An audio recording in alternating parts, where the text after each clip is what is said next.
An Introduction to the Science of Hadith by Ibn al-Salah al-Shahrazuri, 577 to 643. The most influential work on the Science of Hadith in existence. Category 63. The generation of transmitters and scholars. Ma'rifat tabaqat al-ruwat wal-ulama. This is one of the most important subjects, ignorance of which has disgraced several writers and other scholars. Kitab al-Tabaqat al-Kabir of Muhammad ibn Sa'ad, the amanuensis of al-Waqidi. Amanuensis is the scribe of Waqidi, is full of useful information. Muhammad ibn Sa'ad is reliable despite the fact that in his book he relates many reports from weak transmitters, including Waqidi, and he is Muhammad ibn Umar, whose gentilic Ibn Sa'ad does not give. In common parlance, generation signifies a group of people with something in common. Given this, there may often be two people who belong to a single generation because they are alike in one respect, and who belong to different generations in relation to something else which they do not have in common. Thus, Anas ibn Malik al-Ansari and other younger companions belong to the same generation as the 10 who were given the glad tidings of their entrance into heaven, and the other early companions. When we examine the similarity in respect to the basic principle of the attribute of companionship, reckon thus all the companions are a first generation, the followers are a second generation, and the followers of the followers are a third generation, and so on. When we examine the differences of the companions in regard to their relative priority and rank, they are, as we mentioned earlier, distributed through more than 10 generations. By this measure, Anas and the other younger companions are not in the same generation as the 10, but rather they are several generations below them. The researcher working in this discipline needs to know the birth dates and death dates of hadith transmitters, as well as who their teachers were and who their students were, and the like. God knows best. Category 64. Transmitters of hadith and other scholars who were their clients. Ma'rifat al-mawali min al-ruwat wal-ulama. Mawali, mawla, means client. The most important aspect of the subject is the recognition of those clients who bear general gentilics with no qualification, or tribal gentilics. The presumption regarding someone bearing a gentilic referring to a certain tribe, for instance, when one says X, the Qurayshi, is that he is connected by blood to them. For that reason, it is crucial to make clear regarding someone called the Qurayshi that he was called this because he was a client of theirs. Be aware that when a transmitter or scholar is described as the client of X or the client of the tribe of X, this most often means that he was a freed man. The term client is applied to some transmitters with the sense of clientage by conversion to Islam, wala al-Islam. An example is Abu Abdullah al-Bukhari. He is Muhammad ibn Ismail al-Jufi, a client of the Jufis.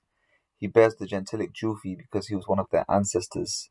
I think that he was the one called al-Ahnaf, and he had been a Magian, converted to Islam at the hand of al-Yaman bin Akhnas al-Jufi, that is the ancestor of Abdullah bin Muhammad al-Musnadi al-Jufi, one of the teachers of Bukhari.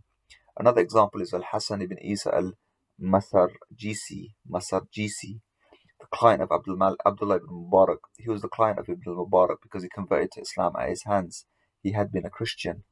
Some others were clients on the basis of clientage of alliance and protection, like Imam Malik ibn Anas. His folks were Himyarite Asbahites by blood. They were clients by alliance to the tribe of Taym, and they were Qurayshis. Some say this was because of his grandfather, Malik ibn Abi Amir, who was a Asif, that is a hired hand. Apologies, no Arabic given. Of Talha ibn Ubaydullah at-Taymi, and Talha used to travel about as a trader. Others say that Malik ibn Abi Amir was called the client of the Taymis because of his being with Talha ibn Ubaydullah at-Taymi. This is a fourth subcategory of clientage. It is similar to what we said in the above category 58 about Miqsam, namely that he was described as the client of the Ibn Abbas because of his close association with him.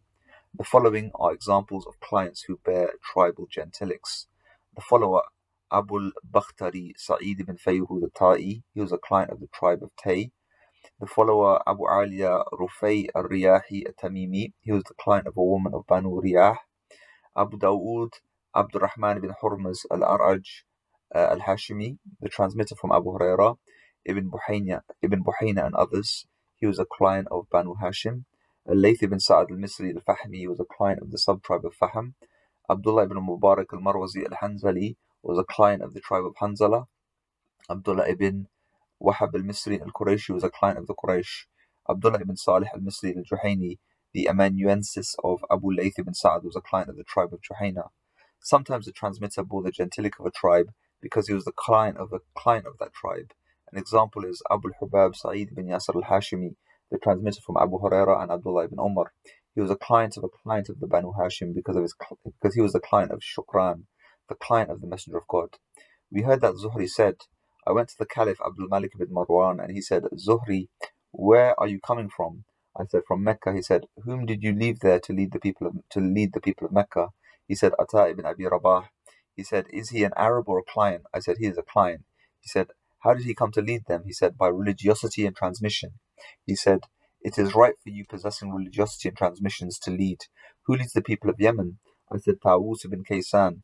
He said, is he an Arab or a client? He said, he is a client. He said, how did he come to lead? He said, I came the same way that Ata came to lead, by transmission and religiosity. He said, that is the way it should be.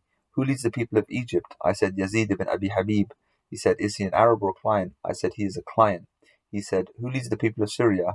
I said, Ma'khul. He said, is he an Arab or client? I said, he is a client, a Nubian slave of a Hudayli woman who eventually freed him. He said, who leads the people of Jazeera? He said, Maymun bin Mihran. He said, is he an Arab or a client? I said, he is a client. He said, who leads the people of Khurasan? I said, Ad-Dahhak ibn Muzahim. He said, is he an Arab or a client? I said, he is a client. He said, who leads the people of Basra? I said, Al-Hasan ibn Abi Hasan. He said, is he an Arab or a client? I said, he is a client. He said, woe to you, who leads the people of Kufa? I said, Ibrahim al-Nakhai. He said, is he an Arab or a client? I said, he is an Arab. He said, woe to you, Zuhri, you relieve me. By God, the clients lord over the Arabs to the extent that they preach to them from the top of the mimbars, while the Arabs are below them. I said, Prince of the believers, it is a matter of God and his religion. Whoever keeps it leads, and whoever loses it fails. We heard that Abdurrahman bin Zayd bin Aslam said, when the Abdullahs died, the law in all of the cities except Medina went to the clients. God especially blessed Medina with a Qurayshi, and the jurist of the inhabitants of Medina was without a doubt Sa'id ibn Musayyib. There is some bias in this. At that time, there are other famous Arab jurists in addition to Ibn Musayyib, including Sha'bi and Nakhai. All of the 7 jurists, including Ibn Musayyib, were Arabs, except Sulaiman bin Yasar. God knows best. Stay tuned for category number 65, which is the final category, and many more parts.